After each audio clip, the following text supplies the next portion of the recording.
Innal hamdalillah nahmaduhu wa nasta'inuhu wa nastaghfiruh wa na'udzu billahi min shururi anfusina wa min sayyiati a'malina. May yahdihillahu fala mudilla lahu wa may yudlil fala hadiyalah. Asyhadu an la ilaha illallah wahdahu la syarika lah wa asyhadu anna Muhammadan abduhu wa nabiyyuhu wa rasuluh. Allahumma salli wa sallim wa barik ala Muhammadin wa ala alihi wa sahbihi ajma'in. Amma ba'd. Qala ta'ala a'udzu billahi minasy syaithanir rajim. Ya ayyuhalladzina amanu taqullaha haqqa tuqatih wa la tamutunna illa wa antum muslimun. Wa qala Rasulullah sallallahu alaihi wasallam may yuridillahu bihi khairan yufaqihu fiddin. Shadaqallahul azim. Wa sadaqa rasuluhul karim wa nahnu ala dzalika minasyahidin amin ya rabbal alamin.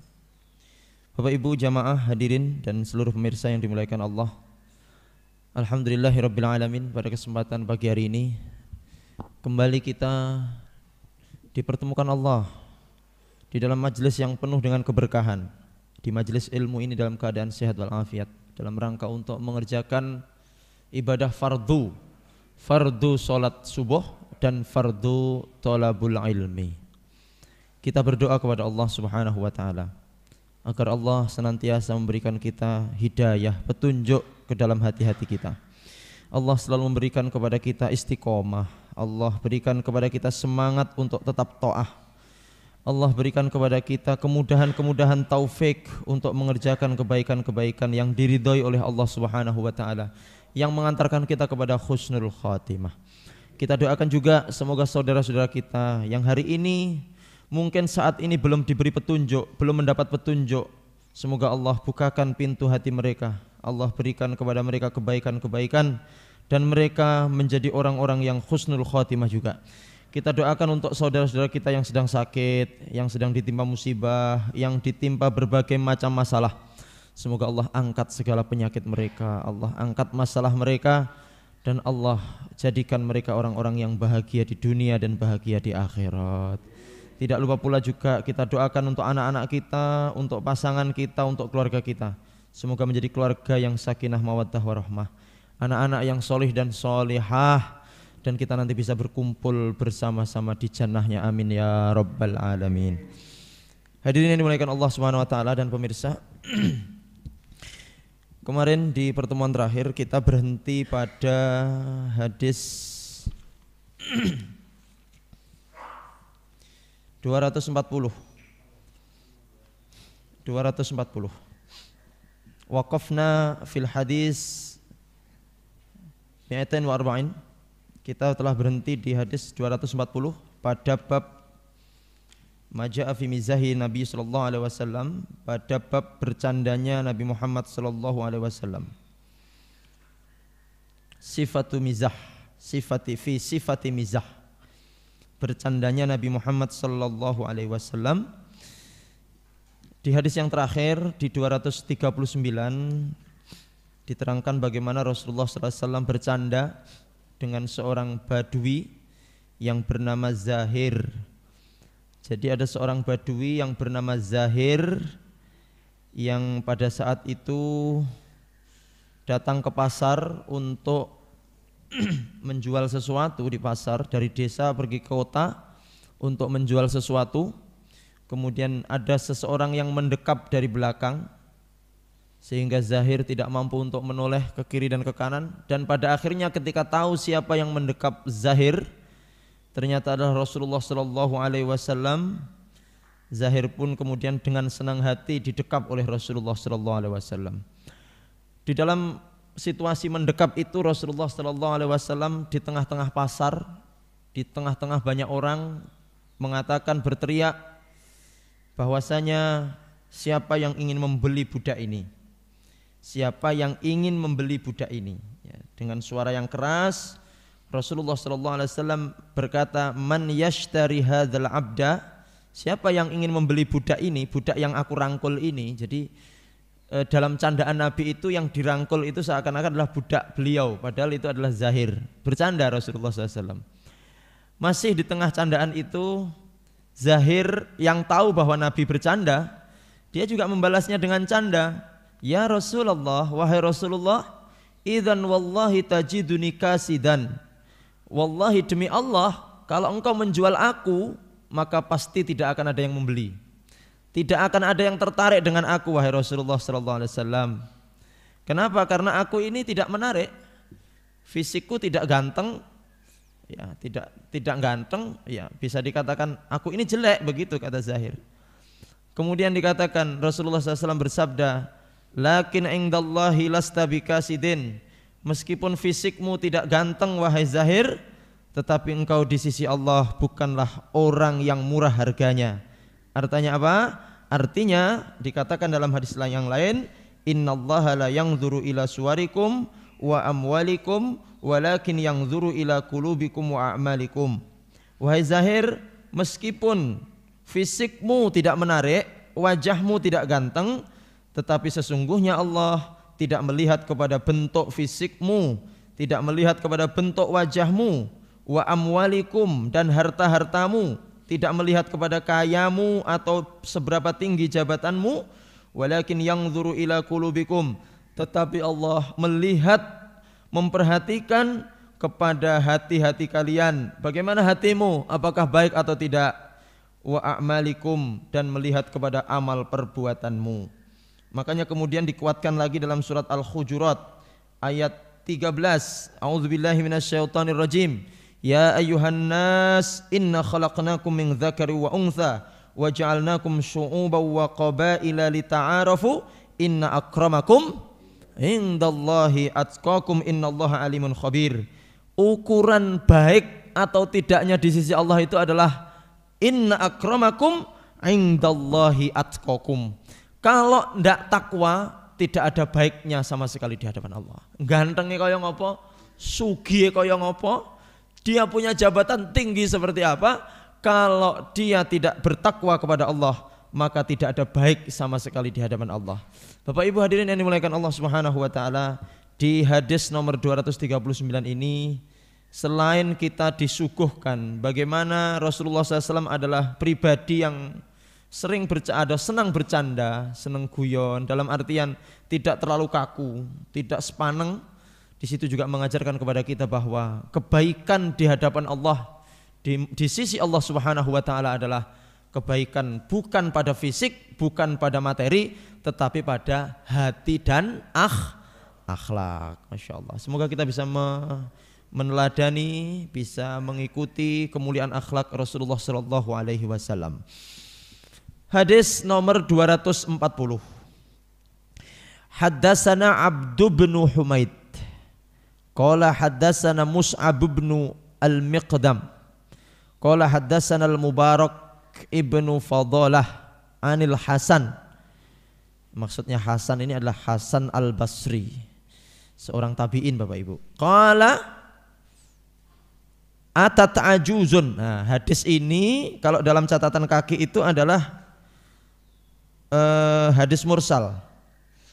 Hadis mursal itu begini, hadis mursal itu adalah hadis yang dari perawi berhenti pada tabi'in terus langsung loncat kepada Rasulullah.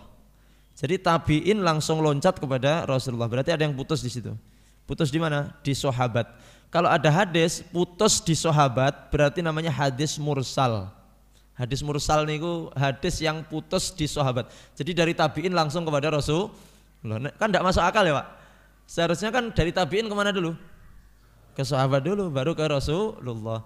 Makanya di dalam ilmu rawi itu sangat penting sekali kita mengetahui orang per orang. Ini tabi'in, ini tabi'ut tabi'in, ini tabi'ul atba. Sehingga kita bisa mengetahui hadis ini putus atau enggak. Kan enggak mungkin dari tabi'ul atba langsung kepada sahabat. Harusnya ada tabi'in dulu. Tabi'ul atba, tabi'in, baru sahabat. Makanya luar biasa, seketat itu Bapak Ibu ilmu hadis. Tetapi yang datang ke kita kan langsung Rasulullah SAW bersabda. Padahal di situ sebelumnya ada rantai Pak, silsilatur riwayah. Silsilatur riwayah itu dari ini, kemudian sampailah kepada Nabi. Biasanya berhentinya riwayat itu adalah di imam hadis yang 7 itu Bapak Ibu ya. Al-Bukhari, Muslim, Tirmidzi, Abu Dawud, Nasai, Ibnu Hibban, kemudian Nasai, kemudian Ahmad Ibnu Hambal. Sampai di situ berhenti. Kenapa? Karena beliau-beliau ini menulis buku, jadi nyatet buku, membuat Sahihul Jami' Bukhari, kemudian Sahih Muslim, Sunan Tirmidzi, Sunan Abu Dawud, Sunan An-Nasai. Berhenti di situ, sampailah kepada kita buku-buku itu. Jadi kita akhirnya bisa membaca Sahih Bukhari, Sahih Muslim, Sunan Tirmidzi. Sampun kagungan apa dereng buku-buku niki?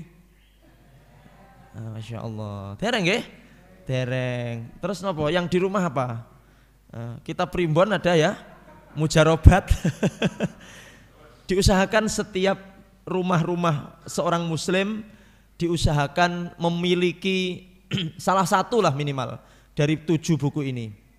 Sahih Bukhari, Sahih Muslim, kemudian ada lagi namanya Musnad Ahmad, itu sangat panjang. Musnad Ahmad niku sak menten mawon. Kemudian ada Sunan Tirmidzi, Sunan An-Nasai, Sunan Abu Dawud, kemudian Ibnu Hibban. Itu ada plus satu lagi namanya Muwatta. Muwatta itu adalah fikihnya hadisnya Imam Malik. Imam Malik menulis hadis yang disebut dengan Al-Muwatta, yang dihafalkan oleh Imam Syafi'i sekali baca. Imam Syafi'i ini maos Muwatta ping pisan langsung hafal, Pak. Tebelnya itu ya tebel. Ada yang 2 jilid, ada yang 1 jilid tebal. Itu sekali baca langsung hafal.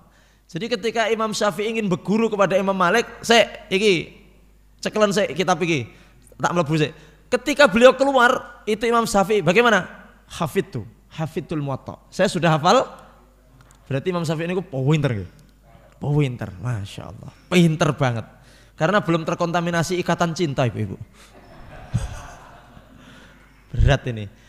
Belum terkontaminasi yang lain-lain. Jadi Masya Allah. Memang cerdas. Jenius luar biasa Imam Asy-Syafi'i rahimahullah ta'ala. Nah, baik. Hadirin pemirsa yang dimuliakan Allah Subhanahu wa taala. Jadi hadis ini namanya hadis mursal, tetapi kemudian wa huwa saduqun. Tetapi kemudian para ulama ada yang mengatakan bahwa ini tidak mursal karena Hasan Al-Basri ini mendengar dari sahabil jalil, dari seorang sahabat. Ya, dikatakan apa dalam hadis ini hadirin pemirsa? Qala atat ajuzun ilan nabi sallallahu alaihi wasallam. Datanglah seorang tua, seorang nenek-nenek, ada yang mengatakan nenek-nenek, ada yang mengatakan kakek-kakek, yang penting seorang yang sepuh datang kepada Aisyah radhiyallahu taala anha. Ila Nabi sallallahu alaihi wasallam, kepada Nabi sallallahu alaihi wasallam. Faqalat, kemudian si tua ini, orang sepuh ini berkata kepada Rasulullah sallallahu alaihi wasallam, "Ya Rasulullah, wahai Rasulullah, ud'ullaha ayyudkhilanil jannah." Wahai Rasulullah, mohon panjenengan dongakne kula, mugi-mugi kula mlebet swarga. Pada saat itu Bapak Ibu hadirin, kalau sudah datang ke hadapan Nabi, didoakan Nabi, itu mustahil doanya tidak akan terkabul. Jadi penake zaman niku, pokoknya datang kepada Nabi, didongakne Nabi, ya, 99,99%, bahkan bisa jadi 100% doanya Lah ya Nabi kok sing donga. Jadi umpamin jenengan saat niki hidup sezaman dengan Nabi, jan penak tok, Pak. Cuman rata-rata Pak, pada zaman itu orang itu jarang yang datang kepada Nabi minta urusan donya, jarang Pak. Ya Nabi kula jenengan dongakne utang kula ndang lunas, jarang. Nabi kula jenengan dongakne muga-muga duit kula ndang kathah, anak kula sing daftar PNS muga-muga ndang ketompo niki sik tes niki Nabi. Jarang Pak. Jarang ada orang yang datang kepada Nabi minta urusan dunia. Sementara jenengan sekarang kalau naik haji kan datang tetangga, tolong nggih mangke wonten raudhah. Wonten raudhah mangke yoga kula sing pun 30 tahun niki muga-muga ndang oleh jo. Rata-rata yang nitip doa kepada kita ketika mau berangkat haji umroh itu urusan dunia napa urusan akhirat?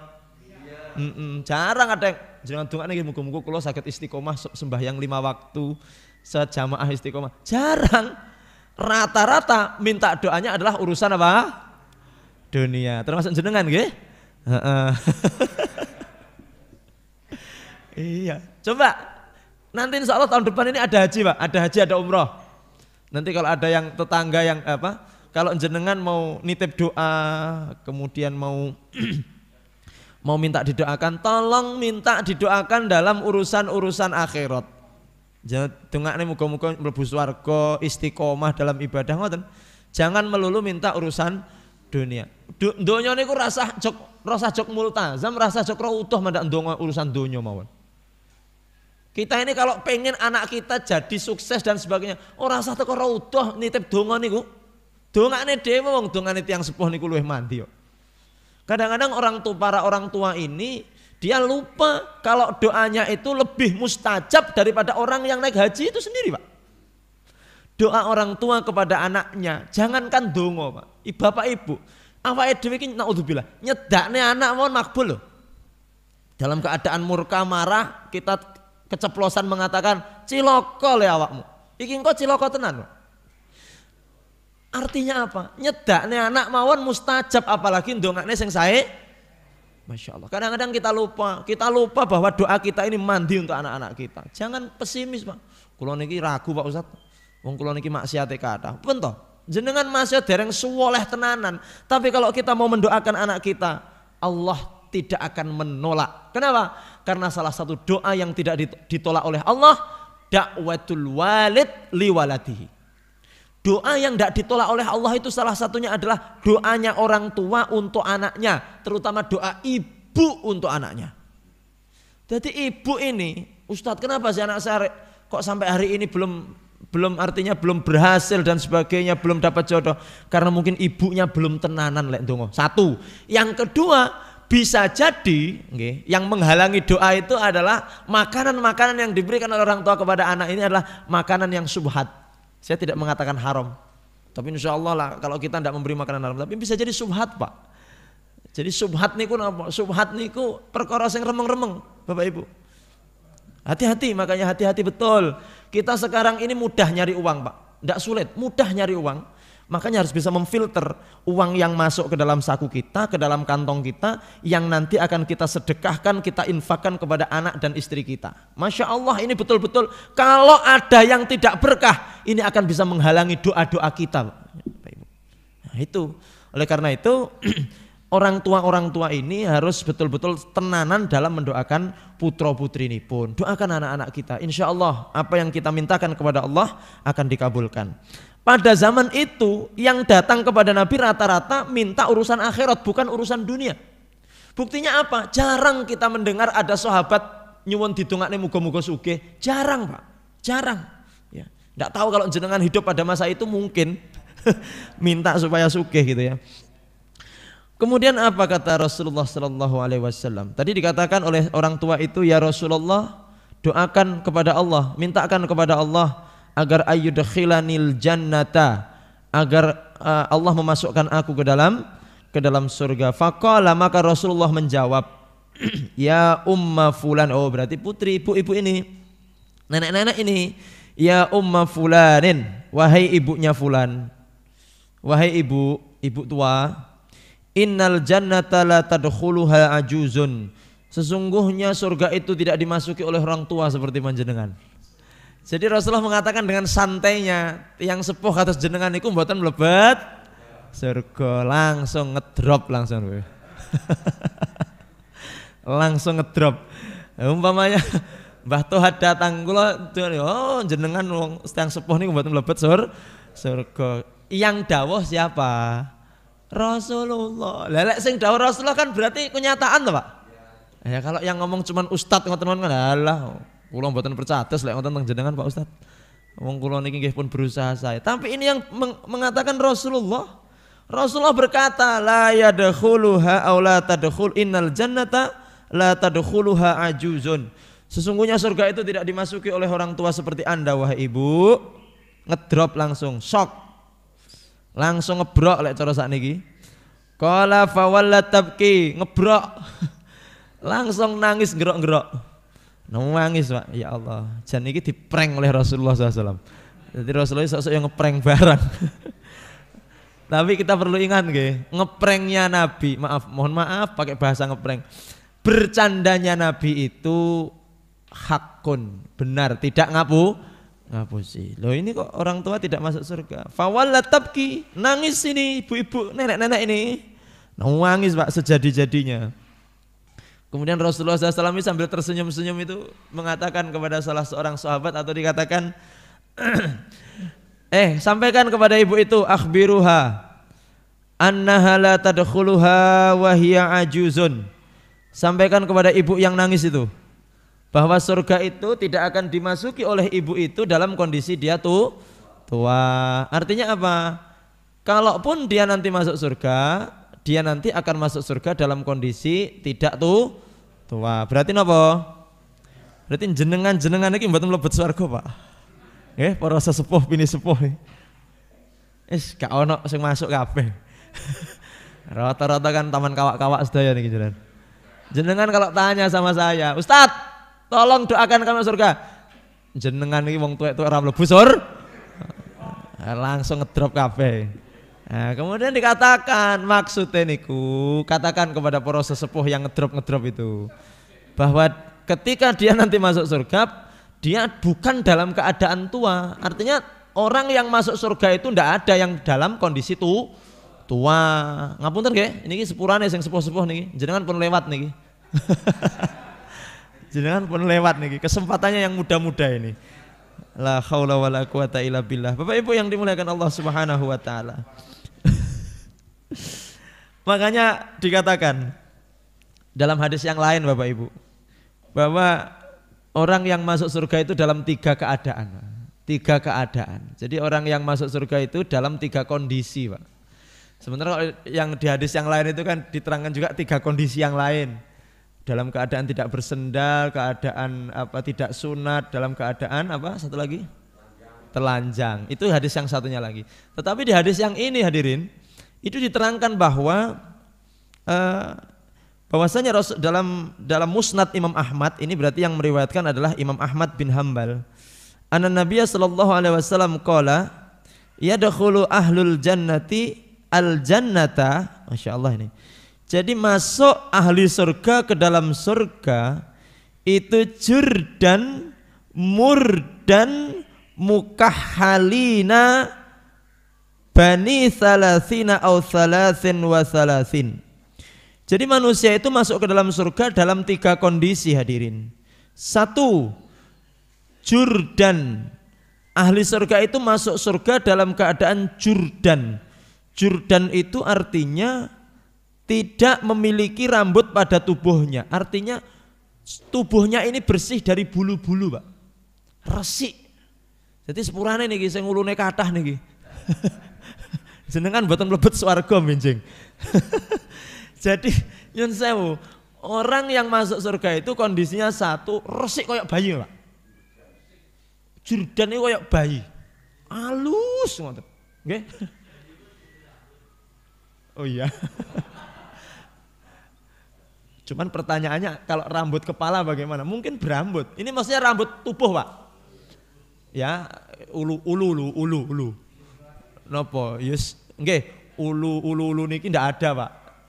Jenengan kan biasanya yang laki-laki ini di paha itu kan kalau laki-laki gentleman kan ada bulunya.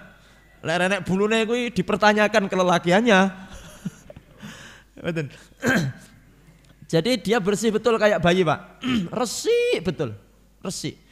Wajahnya putih ya. Dalam surat Ali Imran itu dikatakan yauma tabyaddu wujuh wa taswaddu wujuh. Nanti yang di akhirat itu kan ada 2-nya.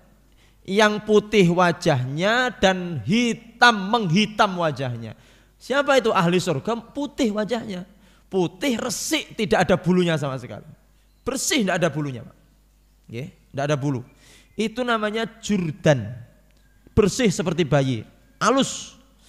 Yang kedua murdan. Murdan itu dia itu seperti anak muda yang baru tumbuh kumis, belum ada jenggot. Jadi ngapunten kados kula ngeten iki ora mlebu swarga. Kadang nek jenggote ngeten iki. Jadi seperti anak muda yang baru tumbuh kumis, Pak. Kumisnya itu bukan kumis hasil keroan seperti jenengan kados kula ngeten iki. Ngetennya sudah hasil keroan yang kesekian kali. Akhirnya tumbuhnya akan nyerodok-nyerodok ngeten iki. Itu masih kumis-kumis lembut itu. dan belum punya jenggot. Dadi gak ono ceritane nang surga kok jenggot. Makanya bombong sik nang donya niku jenggotono, Pak. Sing kagungan, yang ndak punya jenggot ya aja meksa kan ngoten nggih. Nah, nanti di surga ndak ada. Ya, bersih itu. Kemudian yang ketiga, mukahalina, bercelak mata. Nanti di surga ketika masuk surga itu mata-mata itu bercelak, hadirin. Masya Allah. Nah, latihan dari sekarang latihan sudah pakai celak-celak itu para bapak-bapak. Kenapa? Karena menambah keindahan, keindahan. Kemudian dikatakan oleh Rasulullah SAW, Bani thalathina au thalathin wa thalathina. Nanti orang yang masuk surga itu antara umur 30 atau 33 tahun. Semua yang masuk surga nanti umurnya 30 atau 33 tahun. Pokoknya mboten luweh, mboten kurang. Ora enek sing cah cilik mlebu surga mboten wonten. Mboten wonten 50 tahun masuk surga tidak ada. Semuanya kembali pada 30 atau 33 tahun. Kenapa? Karena usia itu adalah usia puncak. Maksudnya kuat-kuate, Pak. Lek kados jenengan ini pun lemes-lemese. Nggih to, ngaji kudu nyenden ae nggih. Lemes-lemese umur 50, umur 60 itu sudah habis itu. Sarinya sudah entek niku karek ampas tok. Usia 30 tahun, 33 tahun itu usia puncak kuat-kuate. Cara karir ngono puncak-puncak karire. Makanya usia 30 tahun kok kelentrak-kelentruk turu. Itu mati sebelum mati sebenarnya Pak itu. Betul itu. Jenengan yang punya anak usia 30 tahun, 33 tahun kok enggak semangat dalam bekerja, enggak semangat dalam menuntut ilmu, berarti dia mati dalam kehidupan Bapak Ibu hadirin. Betul itu. Semangat bekerja, semangat menuntut ilmu di usia 33 tahun. Niku puncak. Dalam pernikahan pun juga seperti itu. Dalam pernikahan usia 30 ini, jan. Kata Pak Mas Rui, greng-grenge jadi. Betul Pak, 30 niku usia-usia memperbanyak anak itu Pak. Biasanya usia 30 itu anak 1, anak 2, anak ketiga ya di usia-usia itu Pak. Kalau sudah 50 sudah Pak. Selesai sudah urusan okay? Nah, oleh karena itu Masya Allah Bapak Ibu hadirin jamaah yang dimuliakan Allah dan pemirsa Narasi Dakwah, jadi nanti akan dimasukkan ke dalam surga di usia itu. Kenapa? Karena nanti di surga dia akan mendapatkan kenikmatan. Di usia 50, 60 begini okay? Mungkin ada hal-hal yang sudah tidak nikmat menurut jenengan. Di usia 60 mungkin sate sudah tidak nikmat. Kenapa? Karena sudah ompong yang pertama, sudah darah tinggian, ya, hipertensi. Di usia 50-60 tahun ada beberapa yang mungkin dilarang untuk panjenengan, ya.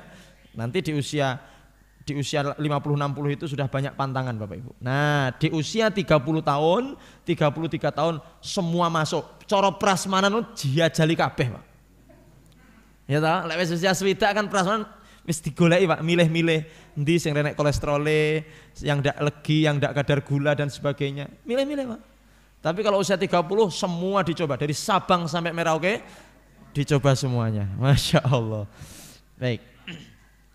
Masuk surga dalam kondisi jurdan, murdan, mukahalin, dalam kondisi usia 30 atau 33 tahun. Laqad tamma al-maudhu, sudah selesai dari judul bab bercandanya Nabi Muhammad SAW. Kemudian kita lanjutkan di bab ma jaa fi sifati kalami Rasulillahi fi syi'ri sallallahu alaihi wasallam. Hadirin yang dimuliakan Allah, bab nomor 37 ini adalah membahas tentang perkataan Nabi tentang syair. Jadi syair membahas tentang ucapan Rasulullah sallallahu alaihi wasallam tentang syair. Nah, pertanyaannya hadirin yang dimuliakan Allah dan pemirsa Narasi Dakwah, apakah Rasulullah itu bersyair? Apakah Rasulullah niku bersyair, bersajak? Ya. Apakah Rasulullah itu kemudian mengucapkan syair? Nah, pertanyaan itu kemudian muncul. Nah, kalau kemudian kita membaca surat Yasin ayat 69, ya, surat Yasin ayat 69, surat Yasin ayat 69 Allah berfirman, wa ma 'allamnahu syi'ra wa ma yanbaghi lah in huwa illa dzikru wa qur'anum mubin. dan tidaklah kami mengajarkan syair kepada Muhammad sallallahu alaihi wasallam, wa ma yambaghilah, dan juga tidak pantas kalau Nabi Muhammad itu membuat dan menyampaikan syair. Kenapa? Karena yang disampaikan Rasulullah sallallahu alaihi wasallam adalah zikrun, peringatan, wa Qur'anum mubin, dan Quran yang nyata. Jadi nyun sewu, Rasulullah niku pernah bersair napa mboten? Ayatnya mengatakan tidak kami mengajarkan syair kepada Nabi Muhammad dan tidak pantas baginya bersyair. Karena yang diucapkan adalah peringatan dan Quran yang nyata. Rasulullah niku pernah bersair napa mboten? Ya insyaallah nggih. Pernah, Pak. Nah, niki hadisnya dereng diwaos nggih. Baik. Jadi begini hadirin. Rasulullah itu tidak pernah membuat syair, tidak pernah membuat syair. Karena ngapain juga Rasulullah membuat syair gitu loh. Rasulullah itu tidak pernah membuat syair. Karena begini Bapak Ibu, nyun sewu, ada perbedaan antara Quran dengan syair. Dulu Rasulullah itu dituduh sebagai penyair, Pak. Muhammad, yang kamu sampaikan itu syair itu. Karena memang ada beberapa ayat itu yang akhirannya sama itu. Karena syair itu kalau dalam bahasa Arab itu akhirannya memang sama, Pak. Kalau rok semua rok. Qul a'udzu birabbin malikin ilahin. Lah kuwi jereke wong Arab niku syair karena sama-sama akhirannya as. Sajak. Itu namanya syair. Ternyata kemudian berbeda antara Quran dengan syair itu berbeda. Napa bedane Quran kalian syair? Saya takut nggih nyun sewu, jangan-jangan ada orang Arab terus melantunkan sebuah kalimat dalam bahasa Arab terus kita kira itu Al-Qur'an. Sebagaimana ada orang Nasrani di Arab membaca Injil, lah orang yang tidak paham Quran dikiranya niku maca karena pernah ada Injil itu dibaca dengan lagu, Pak, dengan langgam. Jadi Injil dibaca dengan bayati, itu ada dikirane, podo karo ngeten, Pak, tiang desa niku wonten tiang maos donga dikirane donga, ternyata niku iku napa istilahnya bacaan dalam sebuah buku, itu dikiranya doa karena saking mboten ngertine bahasa Arab. Baik. Jadi Bapak Ibu yang dimuliakan Allah dan pemirsa, ada perbedaan antara Quran dengan syair. Nah, ini perlu kita ketahui bersama. Yang pertama, Bapak Ibu, kalau syair itu dia terikat dengan wazan. Biasanya kiri kanan, syair niku kiri kanan. Jadi nanti satu jumlah, satu kalimat ya, satu kalimat di sebelah kanan, nanti satu kalimat di sebelah kiri. Bawahnya juga gitu, satu kalimat di sebelah kanan, satu kalimat di sebelah kiri, kiri kanan. Dan ini harus seimbang, wazan itu harus seimbang, tidak boleh kelebihan satu huruf. Ya. Kalau kanannya kelebihan satu huruf maka berat sebelah, tidak bisa disebut dengan syair. Jadi antara kiri kanan ini harus namanya wazan. Ya. Kemudian kalau Quran, ya tidak terikat dengan wazan. Quran itu indah sekali walaupun karena dalam syair itu terlihat indah kalau ada wazannya, kalau dia seimbang kiri kanannya. Kalau Quran enggak, meskipun tidak terikat dengan wazan, dengan timbangan kata, timbangan kalimat itu, tapi dia sudah terlihat indah. Yang kedua hadirin, syair itu terikat dengan qafiyah. Qafiyah itu sajak tadi, Pak. Syair itu terikat dengan qafiyah. Qafiyah itu apa? Qafiyah itu akhiran yang sama, Pak. Lek mburine rok kabeh. Quran memang ada yang seperti itu, seperti kalau jenengan baca surat Al-Isra, surat Al-Kahf, surat An-Nas, itu rata-rata mburine sama, Pak. Sama semua. Ya. Itu sama, cuman dia tidak terikat dengan qafiyah. Walaupun nanti ada satu ayat yang berbeda. Satu ayat yang tidak sama dengan atasnya. Itu sudah sangat memberikan keindahan yang luar biasa terhadap kemukjizatan Al-Quran. Sementara syair ini sangat tergantung kepada keindahan akhiran-akhiran, itu namanya qafiyah. Kemudian yang ketiga yang membedakan antara syair dengan Al-Quran. Syair itu biasanya isinya adalah khayalan, Bapak Ibu, khayalan. Jadi orang itu bersyair itu kan khayalan, Pak. Andaikan engkau adalah bulan purnama, aku adalah Pak. Kan ngono toh, Pak. Untuk menggombali para calon-calon Mengombali istri itu, andaikan wajahmu seperti bulan purnama, maka aku akan membelikan obat jerawat. Nah itu kan. Jadi menghayal, isinya syair itu hayalan-hayalan itu loh, tingkat tinggi itu. Okay? Sementara Al-Quran isinya adalah kenyataan dan kebenaran. Tidak ada hayalan dalam Al-Quran itu.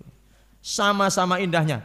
Dan lebih indah Al-Quran, tetapi meskipun bukan hayalan dan itu adalah kenyataan, isi daripada Al-Quran itu adalah kebenaran dan indah luar biasa. Baik, selanjutnya di dalam yang membedakan syair dengan Al-Quran. Syair itu biasanya isinya adalah pujian-pujian yang berlebih-lebihan Bapak Ibu. Jadi memuji orang dengan sangat berlebih-lebihan. Istrinya itu dipuji seperti kembang. Andaikan engkau bunga anggrek, aku adalah kumbang yang lawang istrinya yo rate ayu kok koyo bunga anggrek. Ngono ki kan terlalu lebay, terlalu berlebih-lebihan dalam memuji itu. Jadi syair itu biasanya terlalu lebay di dalam memuji. Quran tidak seperti itu. Ya. Apa yang disampaikan kebenaran, tidak berlebih-lebihan.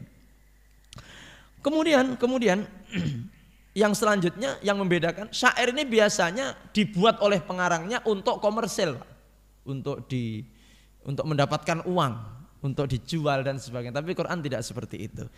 Oke. Jadi inilah kemudian yang disebut dengan syair. Nah, ada beberapa orang yang kemudian hadirin memberikan rambu-rambu. Syair ini walaupun dulu di zaman Nabi ada syair, cuman dia akan hukumnya menjadi tidak boleh. Kenapa? Karena di dalamnya ada unsur-unsur melupakan Allah Subhanahu wa taala.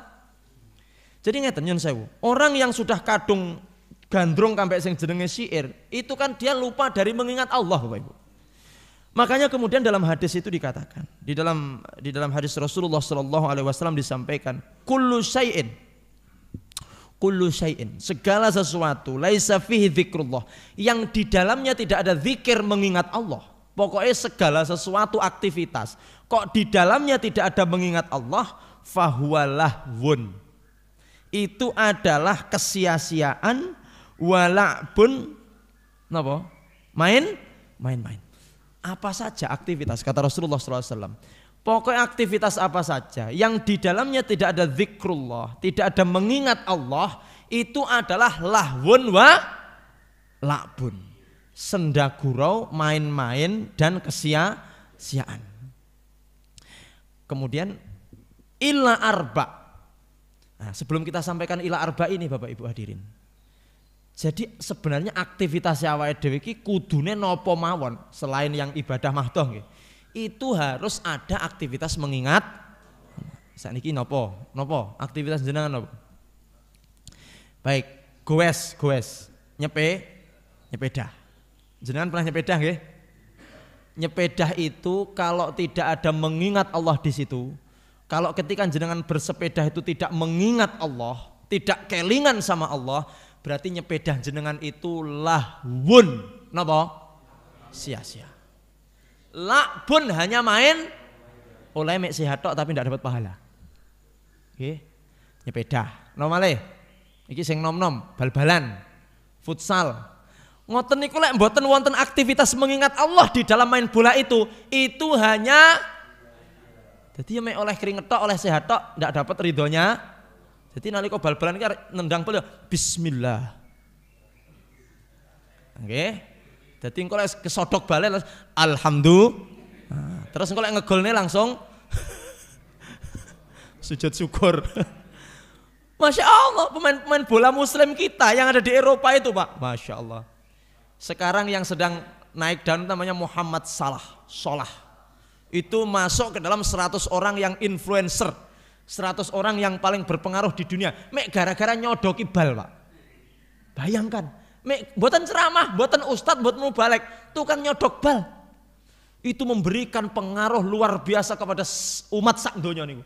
Terutama kaum orang-orang non muslim yang ada di Liverpool dan Inggris. Niku ngefane kambek Muhammad Salah itu. Sampai akhirnya ditelisik, piye istrinya berhijab. Masya Allah itu. Akhirnya dengan adanya pemain bola yang Islam yang menunjukkan akhlak yang luar biasa itu, akhirnya bodokes yang mlebu Islam. Gara-gara tukang nyodoki bal. Itu belum kalau dia tukang ceramah Pak. Jadi pemain bola saja kalau dia bisa menunjukkan sesuatu, Masya Allah. Yang namanya Muhammad Salah itu bareng ngegol nih Pak. Niku sujud Pak. Sujud syukur Pak. Sebelum masuk lapangan ngeten donga Pak. Dalam keadaan puasa pun dia main bola. Wah, luar biasa nih. Awake dhewe iki macelane mokel ya Pak. Heeh. Ndak macel pirang-pirang crokne mokel. Lah itu loh main bola, jangan disamakan main bola di Anfield, karena saya termasuk salah satu yang rodok ngefan itu sama Liverpool itu. Main bola di sana itu podo karo main bola di lapangan Sumber Gedong Pak. Nek ning kono kan nyepak sekali langsung lerene 5 menit Pak. Wis gene main aku tak leren sih. Itu rush and hour itu main bola di sana itu. Apa itu? Rush and hour itu. Renek ceritane mandek niku mboten wonten. Mandek langsung diceluk pelatih, ganti. Kok sampai tengok-tengok apa nih disambi ngopi Pak, ganti langsung. Jadi tidak ada ceritanya kok leren jalan itu, lari terus. Makanya dihitung setiap pemain dalam satu pertandingan 90 menit larinya berapa kilo. Ya, speednya berapa, akselerasinya berapa, dihitung semua Pak. Nah, luar biasa. Beberapa pemain itu dalam aktivitas main bolanya mereka mengingat Allah, ngegol nih langsung sujud syukur Pak. Masya Allah nih. Sebelum masuk lapangan berdoa. Ini aku kira-kira nyepak bal ya sholawat dhisik. Allahumma sholli ala Muhammad. Urung nyepak wis dirayah dhisik balik. Apapun aktivitas kita harus ada aktivitas mengingat, harus ingat kepada Allah. Napa mawon Bapak Ibu. Bekerja, dalam pekerjaan kudu mengingat Allah. Olahraga, senam, ibu-ibu senam, mengingat Allah. Apapun itu, jalan santai, mengingat Allah. Ngubungi stadion, mengingat Allah. Cuma ini akhwat-akhwat aja Pak. Mengingat Allah Pak Markawit, mengingat Allah. Mengingat Allah. Ya selfie ya oleh, tapi harus mengingat Allah. Sertakan mengingat Allah.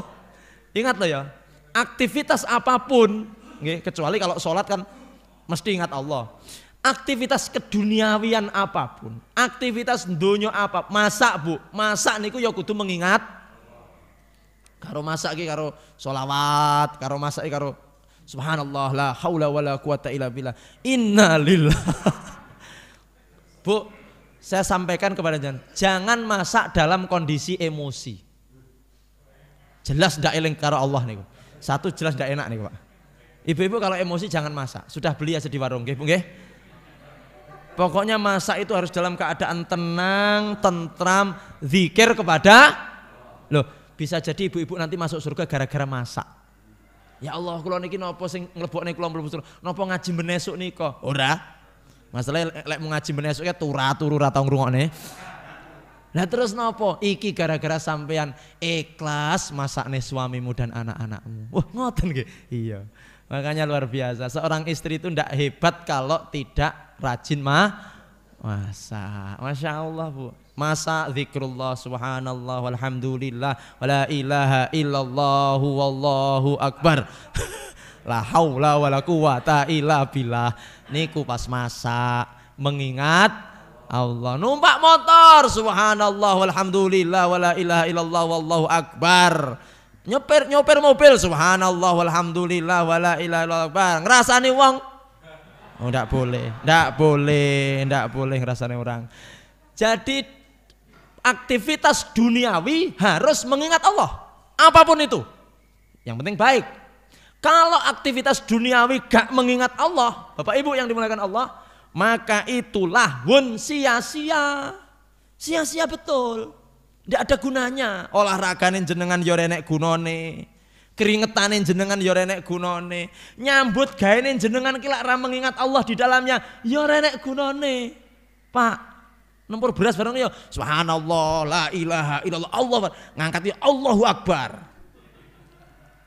Selalu mengingat apapun profesi kita mengingat Allah.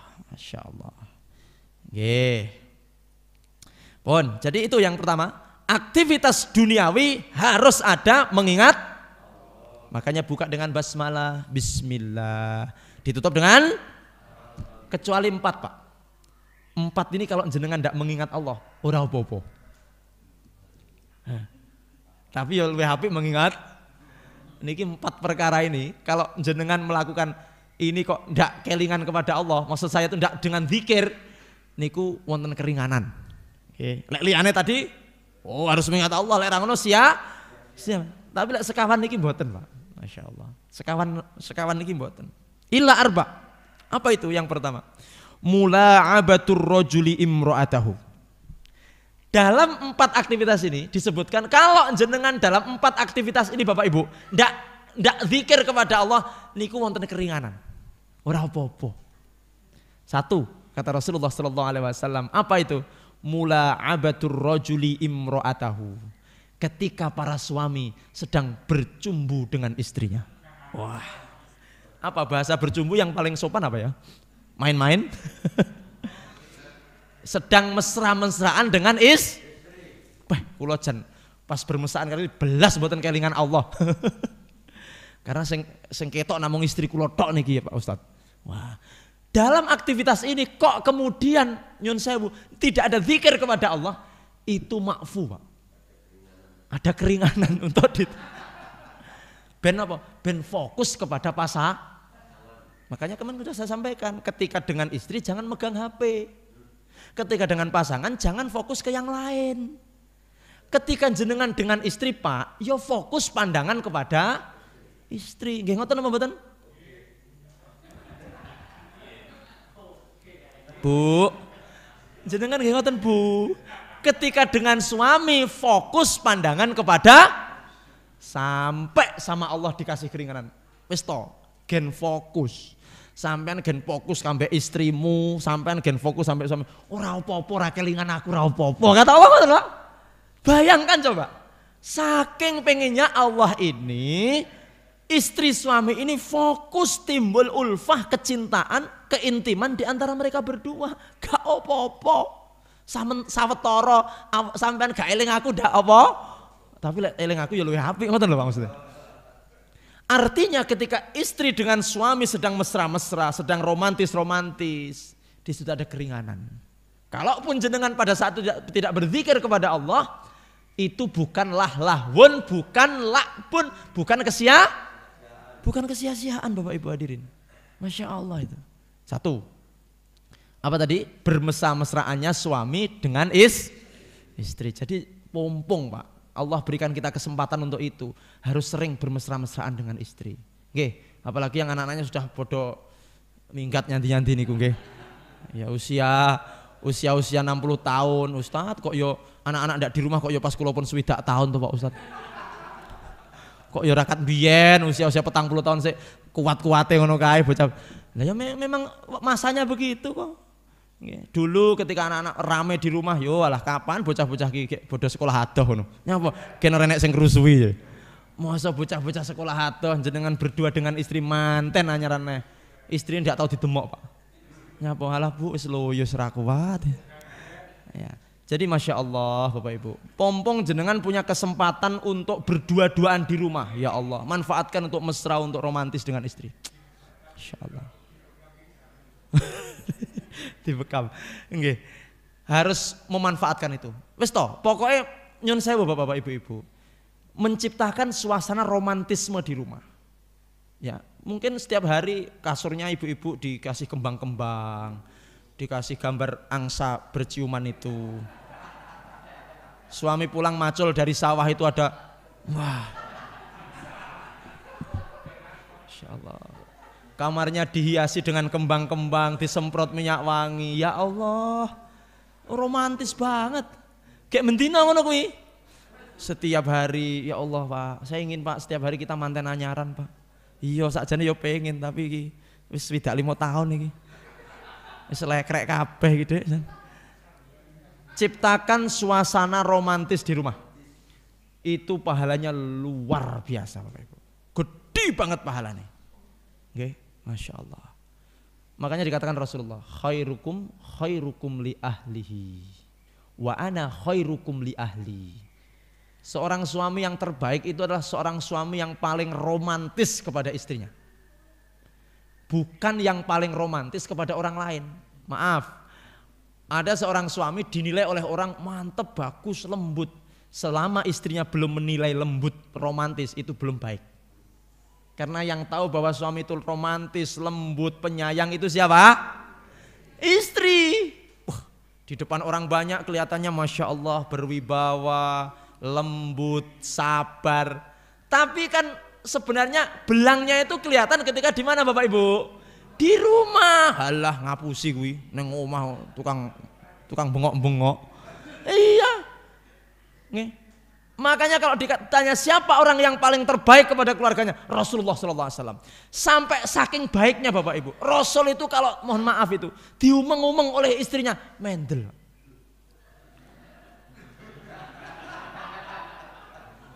Rasul itu tidak pernah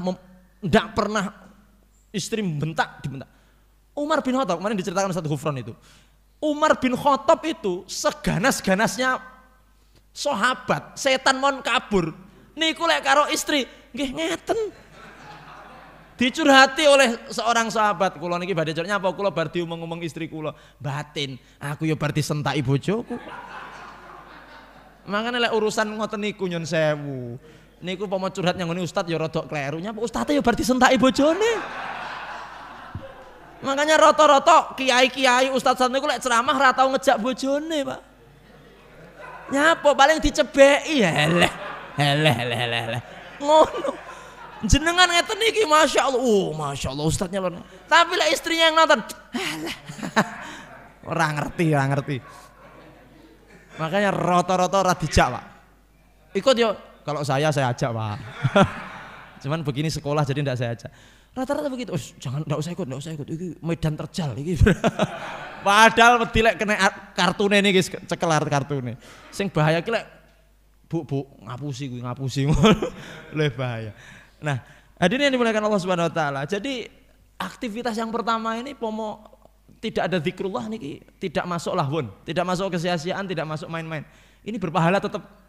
Makanya mohon maaf, pompong masih bisa di dunia ini jenengan bermesra-mesraan, romantis dengan istri. Wis ton jenengan romantis. Kalau bisa ke masjid itu gandeng tangan. Oke, Fatoha siap. Gandeng tangan, Masya Allah. Lek perlu gendong. Rakuat Pak Ustadz, kono 2 kali lipat besarnya daripada saya. Iya, becek ngoten niku, buah ngoten niku, gandeng tangan. Bapak yang bawa black tenonge bapak. Aku tidak rela engkau membawa yang berat-berat, nanti kamu capek. Masya Allah. Ini tangan, gendong, tangan bawa. Masya Allah. Saya kan boten rata-rata, wis tuwek tinggal ibu yang bauri. Pak, alah wis malah barengi rondo kok bapak ini.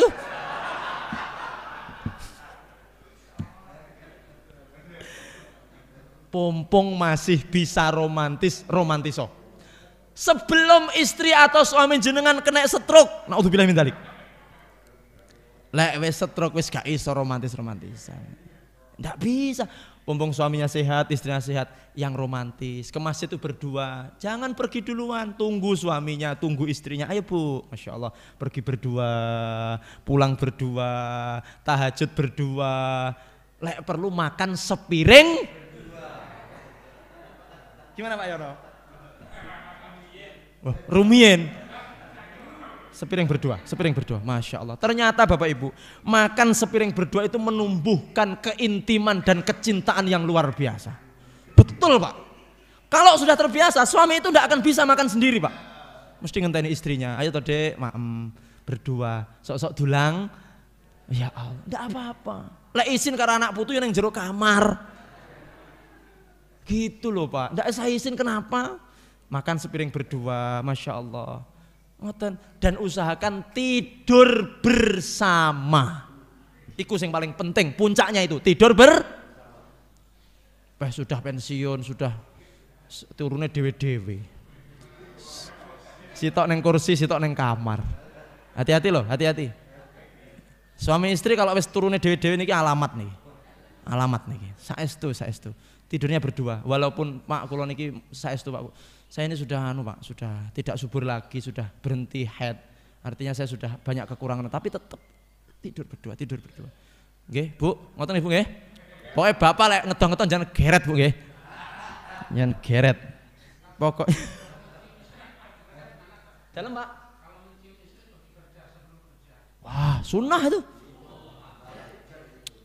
Mana dalilnya Pak Ustadz? Yes, pokoknya bermesra-mesra dengan istri itu sunnah Rasulullah SAW. Apapun itu Pak, mencium istri Dan ini harus dibiasakan. Biasakan Pak. Pokoknya sebelum berangkat itu usahakan tangan panjenengan dicium oleh istri jenengan cium keningnya, pipi kanan, pipi kiri. Itu minimal, maksimalnya terserah jenengan. Masya Allah, iya Pak, cium betul. Mohon maaf, ini bagi yang sudah punya istri, yang belum punya mohon maaf. Mohon maaf. Betul Pak. Masya Allah. Banyak Pak sebenarnya kreasi kita untuk menambah keakraban, keromantisan, keintiman dengan pasangan itu banyak. Apakah berangkat kerja menciumnya, pulang kerja, masalah banyak sekali. Apakah ketika masak itu ya Allah jenengan temeni masak Pak. Nanti yang pengen diulek nih. Nanti yang pengen diketok nih, Masya Allah. Nanti yang pengen diudek nih. Apa nih nyego goreng niku rada abot ngudeke Pak. Masya Allah, itu sebenarnya secara tidak kita sadari itu menambah keromantisan dalam rumah tangga. Ngapunten kula dereng ngrasakne seperti jenengan yang umurnya sudah sepuh-sepuh niki. Saya tidak tahu bagaimana, tapi kita berharap, kita berdoa ya Allah semoga nanti di usia tua saya tetap romantis seperti ketika di usia satu. Apa tadi Bapak Ibu? Aktivitas duniawi yang ada rukhsah di situ, tidak ada zikrullah adalah apa tadi? Bermesra-mesraan dengan istri Allah. Yang kedua, hadirin dimuliakan Allah Subhanahu wa taala. Aktivitas duniawi yang kemudian ada rukhsah di dalamnya, tidak ada zikir kepada Allah adalah ta'dibur rajuli farasahu, yaitu melatih kuda. Melatih kuda niku lek cara mbiyen karena memang harus fokus, Pak. Jadi melatih kuda ini lek mboten fokus bisa disepak tenan yang kuda, Pak. Jadi karena itu tadi sebenarnya ini adalah kefokusan sebenarnya. Karena saking fokusnya terus tidak zikrullah gitu loh. Karena kalau melatih kuda ini tidak fokus betul, ini bisa-bisa malah diinjak-injak sama kudanya Pak. Ya, jadi ketika mungkin kalau sekarang apa ya Pak? Latihan nyetir mobil. Jenengan yang baru latihan nyetir mobil, niku kan harus apa? Fokus. Kalau tidak fokus apa Pak? Nabrak tenan. Mungkin sama dengan itu karena dulu waktu itu belum ada mobil. Jadi latihan nyetir itu fokus. Sama dengan ketika melatih kuda. Karena memang harus ada fokus di situ supaya tidak ada kecelakaan dan sebagainya. Itu yang kedua. Yang ketiga, wa masyuhu bainal ghardaini. Apa wa masyuhu bainal ghardaini? Adalah latihan manah atau ketika manah. Kenapa? Karena ketika memanah itu harus fokus betul hadirin. Makanya kemudian ada rukhsah di situ untuk tidak zikrullah. Kalaupun zikrullah alhamdulillah, kalau tidak juga tidak apa-apa, ada keringanan di situ. Ketika memanah kan harus apa? Fokus. Kalau tidak fokus bisa ngenai koncone Pak, bisa belum libernya nanti, bisa salah tembak itu nanti. Ketika nembak polisi-polisi, tentara-tentara yang sedang di lapangan tembak itu fokus itu. Yang dilihat hanya sasaran target. Masya Allah. Itu yang ketiga. Yang keempat ta'limur rajuli as-sibahata. Belajar renang. Kenapa belajar renang harus fokus? Bisa melelep tenan Pak. Ya, ketika latihan renang harus fokus. Nah, 4 ini kenapa sampai ada rukhsah? Orang apa sampai tidak zikir kepada Allah di 4 ini? Kenapa? Karena 4 ini betul-betul membutuhkan kefokusan tingkat tinggi. At-tarkis namanya. Tarkis itu artinya fokus tingkat tinggi, Pak.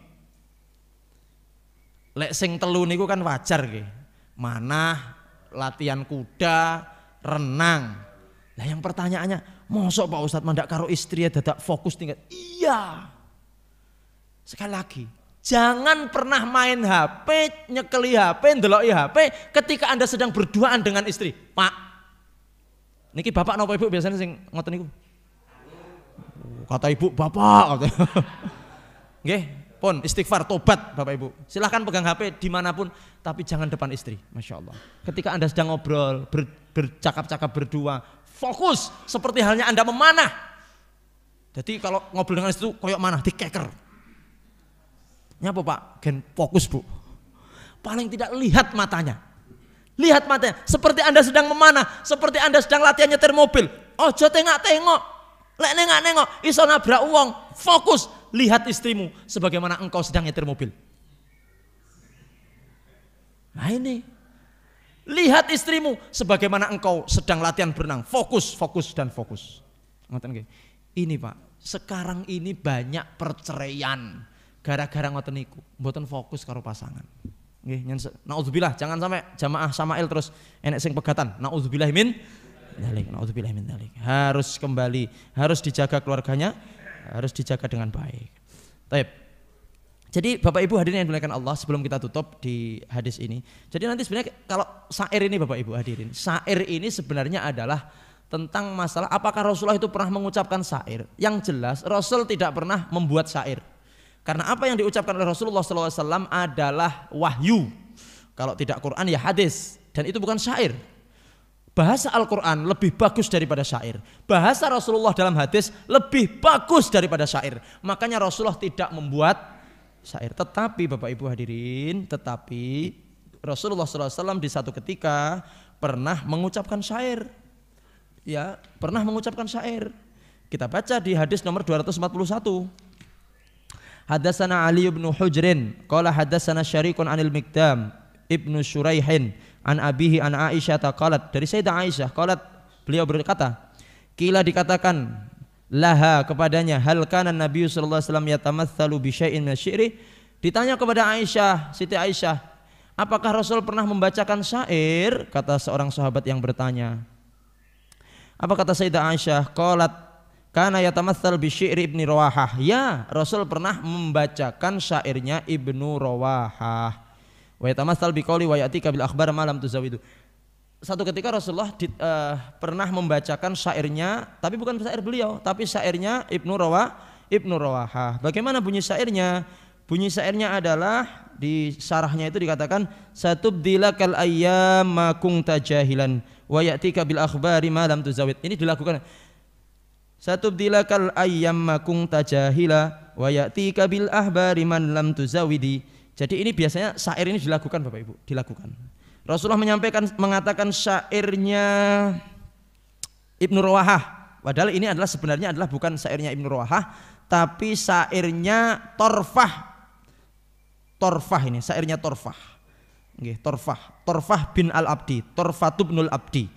Jadi Torfah bin Abdi ini menulis syair satubdilakal ayyam ma kunta jahilan wa ya'tika bil akhbar ma lam tuzawwidi.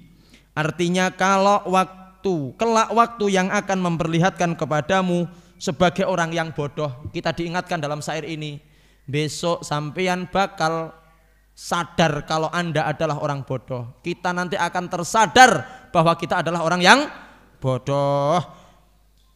Wa ya'tika bil akhbari ma lam tuzawwidi, dan membawakan kabar untukmu tentang perbekalan yang kosong. Artinya apa?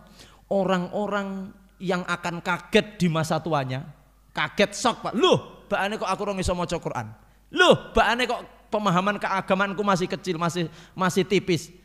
Ini berarti karena dulu di masa mudanya dia tidak bersungguh-sungguh dalam mempelajari itu semuanya. Orang-orang yang bercapek-capek di masa mudanya, dia akan bersenang-senang di masa tuanya. Wa malladzatu ila ba'da ta'abi, tidak ada kesenangan kecuali sesudah kepayahan. Jenengan sekarang ini sedang payah, sedang capek, duduk menahan kantuk. Biasanya ya menten iki kan ngantuk-ngantuk iki, Pak. Wah, ngantuk-ngantuk. Apa nek ngrungokne pengajian ngantuk-ngantuk ini. Jenengan duduk menahan geringgingen kaki yang asam urat. Tapi jenengan rela duduk di sini untuk ngaji, Masya Allah. Insya Allah kita akan manen nanti di yaumil kiamah Bapak Ibu. Anak-anak muda yang sekarang bersungguh-sungguh menghafal Al-Quran, belajar bahasa Arab, belajar fikih, belajar balaghah, belajar ilmu tauhid dan sebagainya, nanti akan merasakan kenikmatan di masa tuanya. Saiki yo ngene, biyen sing nom-nomane mek gaene kludar-kludur, dolan ae. Tuanya bagaimana? Tuanya akhirnya semangat ngaji. Tapi yang ngono, orang itu kalau ngaji di masa tua hadirin, nggih ngeten iki. Nggih ngeten iki. Dugi sampai rumah nanti apa ya tadi? Aduh, Ustaz muni opo, Ustaz? Jadi daya jangkau ingatannya itu sudah pendek, Pak. Ini insya Allah begini, yang sepuh-sepuh usia 60 tahun, daya ingatnya insya Allah masih ya kalah dengan yang anak-anak kecil seperti ini. Dengan yang muda-muda seperti ini. Ini luar biasa Pak. Tapi yang sepuh-sepuh ini ya gampang supe. Tapi tidak apa-apa. Lebih baik terlambat daripada tidak sama. Nah, ini kan bani kaum-kaum terlambat semua ini. Tapi nggak apa-apa lah ya.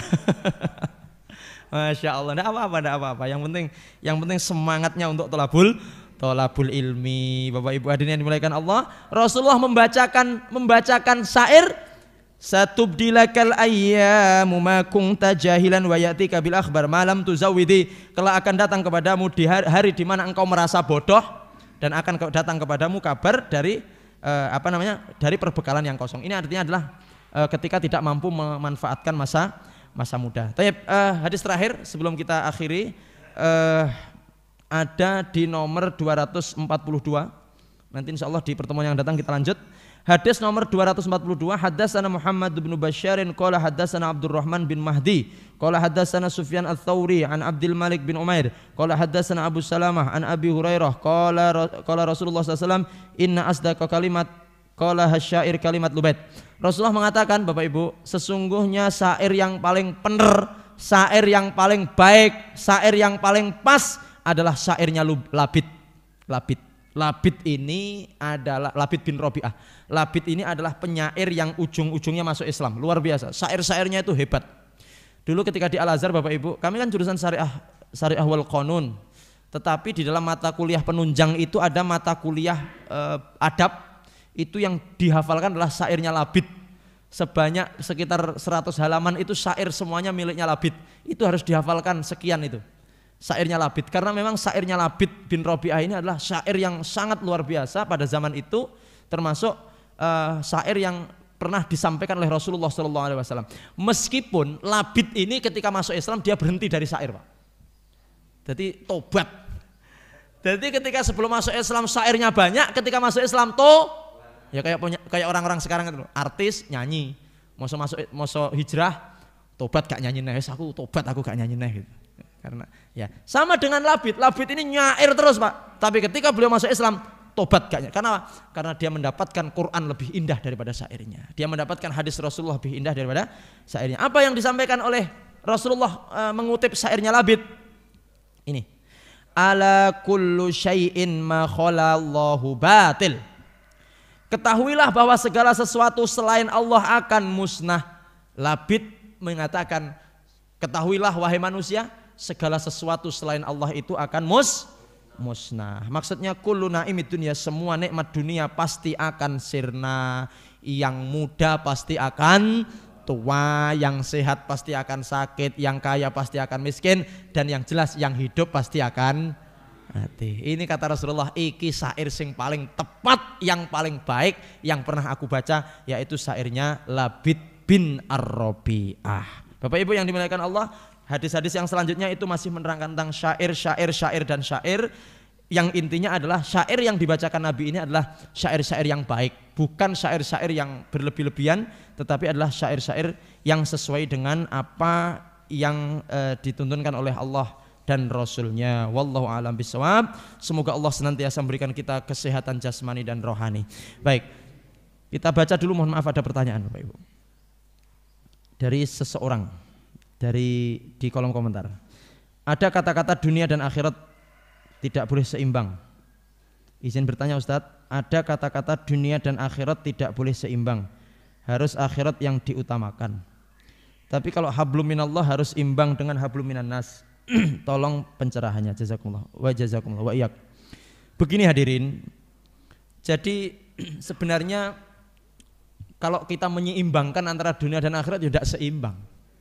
Ya bangga wal akhiratu khairul laka minal, ya jelas akhirat itu lebih utama. Masa sesuatu yang utama diseimbangkan dengan sesuatu yang tidak lebih utama? Kan tidak bisa. Seperti ayah dengan ibu, mana yang lebih utama Pak? Ibu. Tidak bisa disejajarkan antara embok karo bapak niku mboten saged. Ayah dengan ibu tidak sejajar. Ibu 3 kali, ayah 1, ibunya itu. Lah ya ngono. Jadi ilustrasinya satu bapak gandeng 3 ibu begitu. Mboten. Maksudnya memang kebaktian kepada ibu itu lebih utama daripada bapak. Ngoten. Karena ibu itu yo mengandung, melahirkan, menyusui. Bapak napa? Panitia napa? Panitia pengadaan aja kan bapak itu? Oh iya. Panitia pengadaan aja. Ibu ini loh fasilitatornya ini. Wah ini berat ini Mak. Makanya kalaupun waktu itu ada sahabat yang gendong ibunya dari Yaman ke Mekah. Dari Yaman ke Mekah gendong ibunya, bertanya, apakah ini sudah impas dengan kebaktianku kepada ibuku? Baru seujung kukunya itu. Gendong Yaman dari Yaman ke Mekah, Pak. Yaman Mekah niku tebih sangat nih. Itu ribuan kilo itu. Lah gendong itu pun belum mampu membalas jasa ibu. Ya Allah. Makanya kalau sampai ada anak kok nyentai ibu wes ciloko donya akhirat. Ada anak yang menyakiti hati ibunya, dia tidak akan bahagia dunia dan akhirat. Durhaka kepada orang tua itu balasannya kontan di dunia. Sebagaimana ketika kita berbakti kepada orang tua, kontan di dunia, Pak. Saya dan Anda berbakti kepada ibu bapak, terutama kepada ibu, niku balasannya kontan di dunia. Tak gawe penak uripe, tak gawe bla bla bla bla bla. Sebagaimana ketika orang durhaka kepada orang tuanya, balasannya pun kontan di dunia. Apakah kemudian dengan dibalas dunia nanti di akhirat enggak? Oh, ma'ama yudakhiru fil akhirah, neng donya dikei, neng akhirat ya sik enek punjulane. Nauzubillahi min dzalik. Nah, bagaimana Ustadz? Apakah kemudian seimbang? Enggak bisa seimbang, cuman makanya kan artinya kan begini, Pak. Dalam ayat pun juga dikatakan wabtaghi fi ma ataka darul akhirah. Carilah akhirat. Wala tansa nasibaka. Ojo lali. Mek ojo lali ngoten tak lho, Pak. Carilah untuk akhirat tapi jangan lupa dunia. Mek ojo lali. Kenapa? Karena banci aneh akhirat niku ndo enggak bisa kita seimbangkan, tetapi artinya begini, Bapak Ibu. Bekerja kemudian beraktivitas dunia itu adalah termasuk bagian dari perintah Allah, ya. Fa idza qudiyatis sholatu fangtasiru fil ard, nyebaro neng muka. Untuk apa? Untuk bekerja. Tapi bekerja itu harus manut tuntunan. Dalam artian wayai salat. Niku lho maksudnya niku. Wayai salat, wayai poso, wayai zakat. Ngoten, Pak. Nah, jadi kata seimbang itu sebenarnya tidak pas menurut saya. Akhirat tetap yang lebih utama, tetapi dunia ini ya perlu kita perjuangkan karena memang untuk syarat kebahagiaan di akhirat. Monggo, seperti hablum minan nas. Kalau hablum minan nas ini beda lagi dengan urusan dunia. Hablum minan nas itu bukan masalah dunia, tetapi hablum minan nas itu adalah bagian dari akhirat itu sendiri, hadirin. Maksudnya dunia dan akhirat itu adalah kerja neng dunya dan nanti kerja untuk akhirat. Silahkan siang untuk bekerja. Wa ja'alna laila libasa wan nahara ma'asa. Malam untuk libas, siang untuk hidup, artinya untuk bekerja. Monggo. Bukan berarti kemudian untuk akhirat terus tapi dunia kita. Tapi kalau pekerjaan dunia kita dedikasikan untuk akhirat, nyambut gawe nggih akhirat. Nggih napa mau untuk akhirat, maka insyaallah Allah akan jaga akhirat dan dunia kita. Tapi nek tujuannya ada nyambut gawe donya, Allah mungkin akan berikan kita dunia tapi Allah tidak akan berikan kita bagian akhirat. Makaten. Kemudian apa hukum musik? Bapak Ibu memang ini ikhtilaf betul ini. Hukum musik ini ikhtilaf, bukan satu suara. Ya, yang jelas kalau ulama-ulama dari mazhab Hambali mereka mengharamkan musik, tidak boleh musik karena itu lahwun. Tetapi kemudian sebagian yang lain seperti ulama Hanafiyah mengatakan selama tidak khala min dzikrillah, tidak melupakan kita dari zikir kepada Allah, maka itu hukumnya mubah. Wallahu a'lam bishawab. Jadi musik-musik yang mungkin menumbuhkan semangat kita untuk berjuang, ya, berjuang, maunya nasyid dan sebagainya, itu insya Allah mubah. Tetapi kemudian musik-musik yang menjadikan seseorang itu melo, sedih, percintaan itu kita jauhi sedapat mungkin. Wallahu a'lam bishawab. Oke, makaten.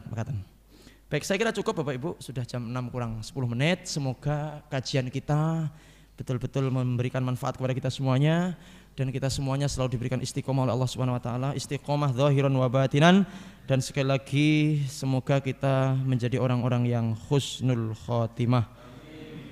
Saya ada lagi, Pak. Garap SPJ mengingat Allah. Garap SPJ mengingat Allah. Niki kathah PNS tukang damel SPJ. Masa malsu tanda tangan sambil istighfar?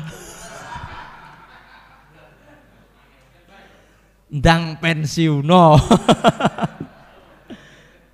Saya itu bersyukur Bapak Ibu. Saya itu bersyukur gak jadi PNS, jadi yo numpang-numpang.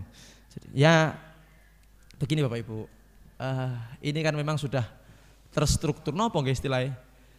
Loh, nggarap SPJ niku ngapus itu. Oh iya.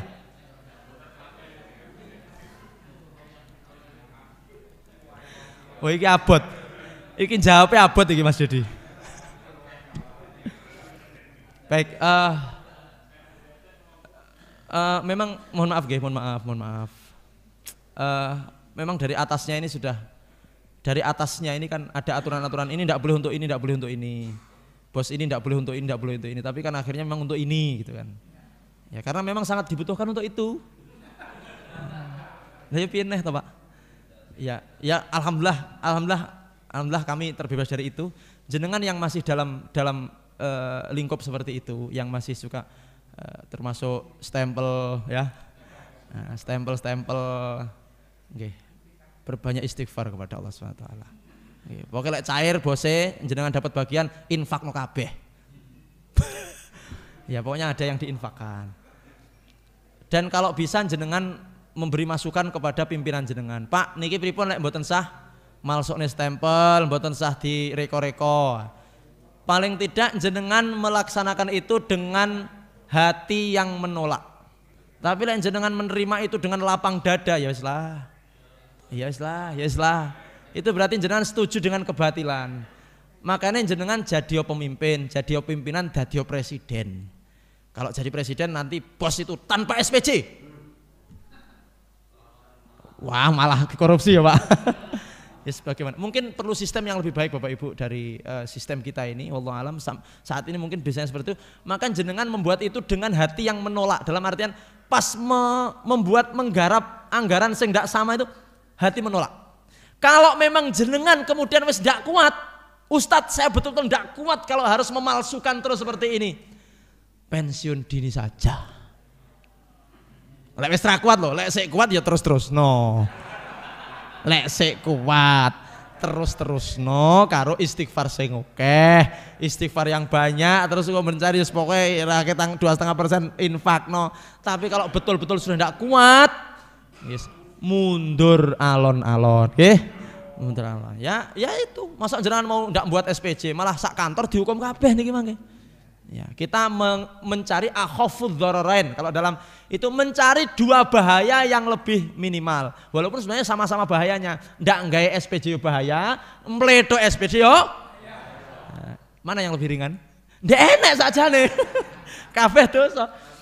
Ya, tapi ya itulah, sambil istighfar. Ya mungkin saat ini masih ya konsekuensi Bapak Ibu, konsekuensi jenengan memilih itu di rewangi mbiyen jungkir walik pengen dadi PNS, akhirnya saiki ngono kuwi ya konsekuensi seperti itu. Istighfar kepada Allah, semoga Allah mengampuni dosa-dosa kita.